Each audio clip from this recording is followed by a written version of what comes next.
Hi, you've reached Granny Horse Training, and this is actually video 6, and I'm still talking about buying horses. Why would anybody talk so much about buying horses?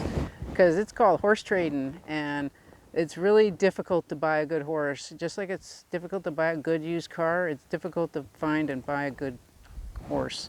I'm not saying Sugar Babe's a bad horse, but she certainly isn't a horse that can be ridden by an adult anymore.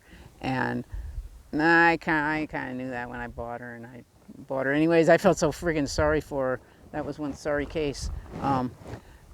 Anyhow, I can't stress enough, if you got your heart set on riding your horse, to get an equine veterinarian to do a pre-purchase exam.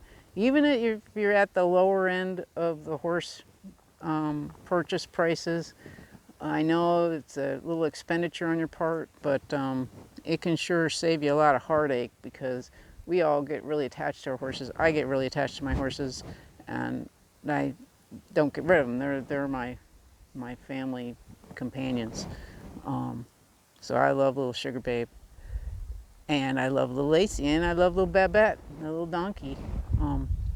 So anyways, your pre-purchase exam is super important, and in that, your veterinarian should check their overall heart, lungs function, look at their eyes, check their teeth to see if they need to be floated, but just check them quickly.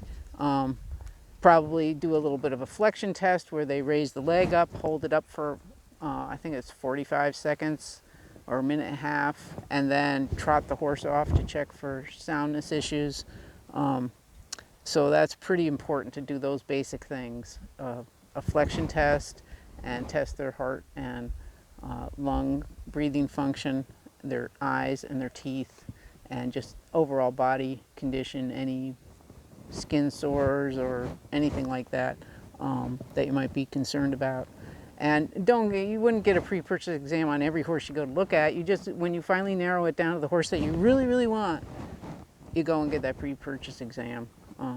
And many people don't, and they work out fine, or they resell the horse because it didn't turn out the way they wanted it to. And pre-purchase exams, also a little caveat about them, pre-purchase exams are only as good as that horse's sound that day when that vet saw the horse. And another thing the vets will offer is drawing blood to check for drugs, and that could be checking for bute, non-steroidal anti-inflammatories, or checking for things like sedatives. A lot of times people get their horse home, and then a few days later it's not the same horse anymore. So that's a good thing, to draw the blood, and then you can have that blood tested later if you detect problems. So thanks for watching, and this is just video 6, I believe, of my buying horses, the pre-purchase exam. Pretty important, especially if you don't have a lot of time in with the horses yet. Thanks for watching. Click the subscribe and click the notification bell. Bye now.